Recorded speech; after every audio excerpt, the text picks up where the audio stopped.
aqui por mero idealismo. Você lá está de parabéns, a Nancy está de parabéns por isso que vocês estão fazendo aqui. Vou ganhar a eleição mais limpa de Mato Grosso. E vocês sabem, o 15 não promete, o 15 faz.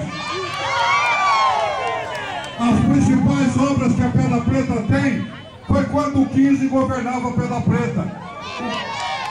O 15 saiu do poder aqui, nada mais fizeram na Pedra Preta. Não se faz nada. Então lá, você, Nancy, assumindo em janeiro, nós vamos estar junto com você aqui, Nancy, para fazer o maior governo da história de Pedra Preta. Vote nos vereadores da chapa do NAR, porque ele precisa de apoio na Câmara. O PMDB é um partido solidário.